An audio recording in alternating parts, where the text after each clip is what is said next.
There is a vast variety of enemies in this game to hit the diversity quota. You got zombies, bigger zombies, zombies with armors, zombies who think they're John Cena, zombies with common sense who realize that yes, they should probably run, zombies who play League of Legends, zombies that spawn more zombies, zombies that give your towers concussion, and much more, because I'm tired of saying the word zombie. The devs eventually ran out of brain cells and started combining zombies' traits and abilities. Why be special when you can be double special? Trust me, eventually there's gonna be a fat ass zombie who's also gonna have armor, but is somehow fast as f. Make him invisible too. You know what? Give him a taser gun while you're at it. This guy is on the whole spectrum. Apart from the regular grunts, there's also... Unlike regular enemies who act like punching bags, bosses act like Arknight enemies. They f***ing fight back. They will hit the towers. It's the Roblox Predator. He's gonna groom all your towers. He's like a mini-boss and he has a single ability. Kill. That's it. SCP-049 looking ass, the war criminal, convicted in both Leipzig and Nuremberg for the extended usage of gas. Different color of gas have different effect on your towers. Red lowers damage, green and black lower fire rates, and blue reduces range. He's probably the kind of guy who makes a lot of homophobic jokes, but is secretly into man ass because for someone dressed in all black, his abilities are sure pretty colorful. He can also heal by doing a gamer rage and summon murders to stun your towers. This guy is definitely trying to compensate for something. For abilities, he's got a Sword Slam, it kills people. Rocket Burst, it kills people. And Flamethrower, it kills people. And makes him medium rare. He's honestly just a big stat stick. Unga bunga until the ops are bunga gonga. Simple, yet effective. He's basically the Plague Doctor, but on steroids. Some of his attacks now deal damage to your towers because this ain't easy mode no more. Oh yeah, he's compensating for something for sure. Man really went. I need more bullets! I need more bullets! Bigger weapons! Thanks for the protein, sir! Hasta la vista, baby! If he was a stat stick, he is now a bigger stat stick made out of guns. And he's gonna break your jugular and steal your wallet. As for which tower the bosses prioritize to unalive, the north.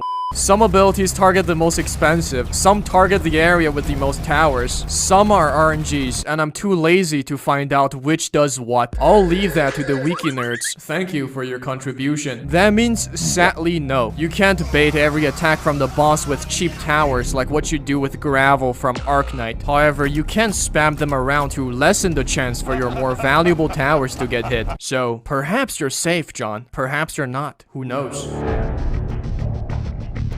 This game currently has 15 towers and each of them has 2 upgrade paths. Once you get 3 upgrade in one path, further upgrade for the other path will be locked. Instead of simply telling you what they do, I'm gonna make a tier list so all my fellow meta slaves can live happily ever after. Ranger, basic unit for early game that goes pew pew. Top path gives him stealth detection while bottom path allows him to yeet grenades. Grenade! Throw it back, private!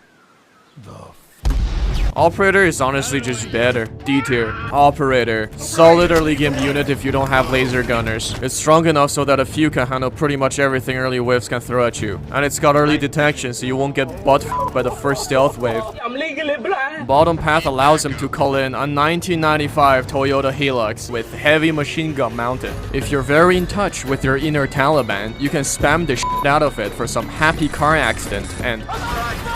B tier. Shotgunner. Dog range mid damage. D tier. David Bazooka. It has great damage, AoE, armor pierce, and stealth detection on both paths. Very cracked. Top path gives it giga range and a very high damage on primary target, while bottom path sacrifices range and your wallet for DPS. Personally, I'm a top path enjoyer. I like to spam 4-2 missile troopers and just enjoy the firework. Hello, Biden.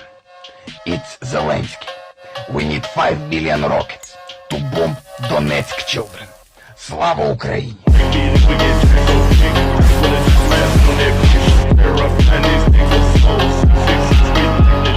Perhaps Ukraine did have the perfect tower defense strat against Russia with other javelins. S tier. Mine layer. Setting traps in the backline to prevent leaks. Honestly, why don't you just get good and don't leak? D tier. Sniper. Good early game unit that can still be useful in mid and end game. For example, against these two goobers. Oh no, I can't see. I need AP.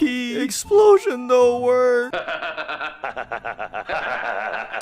Top path makes them absolutely cracked. They get AP bullets and can do Phantom Forces collat. Here we have a pro COD player. He doesn't shower. As for bottom path, it gives him artillery range. Overall solid unit, A tier. Cryo Blaster. Freezes enemies. You can choose between AoE, Bing Chilling, or fast single target, Mr. Freeze. C tier, because it doesn't have detection and the freeze is honestly kind of mid. However, if you're feeling Canadian, you can cheese bosses with it. Because if you somehow manage to freeze it, you win. There's nothing he can do. Still C tier though, because you can also just kill it. EDJ. It's a woman, but unlike most women, she makes your life easier. It's currently the most cost-effective tower. If you don't have it, you lose. Her top path increases your tower's DPS and her bottom path makes them cheaper. It's like blasting funk music on a battlefield. Why hasn't anyone tried that yet? S tier. John, the main character, the monkey himself, out of his whole arsenal, decides to bring this. Bottom path is kinda ass. Top path is overpriced. Like your 0-2 figure 8! His monkey brain doesn't allow him to detect stealth enemies, but despite all that, in higher difficulty modes, you're probably gonna need the monkey rage ability that increases the damage of all nearby towers by 50%. For that alone, A tier, S tier, and being held at gunpoint help. Juggernaut, he's a simple man, he has big gun, S tier. Artillery, give the zombies World War I PTSD. Top path is okay. Bottom path, however, where do I begin? Range? Yes. Damage? Yes. Blast radius? Yes. Cost? Too much. I would have given it an A tier if I wasn't a lazy piece of shit. Since you need to manually choose where it targets. B tier. Laser gunner. Top path is basically the sniper top path, but instead of a sniper rifle, you get a laser minigun. In terms of cost effectiveness, sniper is slightly better, but since laser gunners have so much more drip, I gotta give him the dub. Bottom path is just meta. It's a stat stick. Very high DPS with armor pierce and detection. S tier. Farm. There are two types of farm users. There's the one who ends up making fat profits and carrying the team by simply having more shit. Behold my stuff. They have a master degree in microeconomy and knows how to balance spending between farming and military. And there's the one who spent all their money on farms early on, then complains about the game being too hard and their teammates too useless because they don't have any towers to defend wave 10. S tier. Patrol boat. For a boat whose job is to patrol, it doesn't detect stealth. You had one job, goddammit. The top path gives you missiles and the bottom path gives you a flamethrower. Both are decent, but since you can only place it on water and it can't detect stealth. B tier.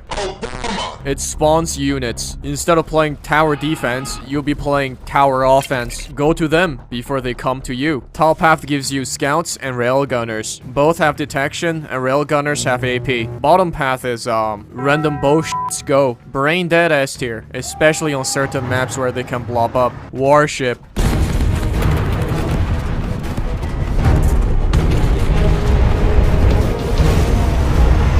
EX tier. And that's it. If you disagree with this list, feel free to comment. I won't look at them, but it's really good for the algorithm.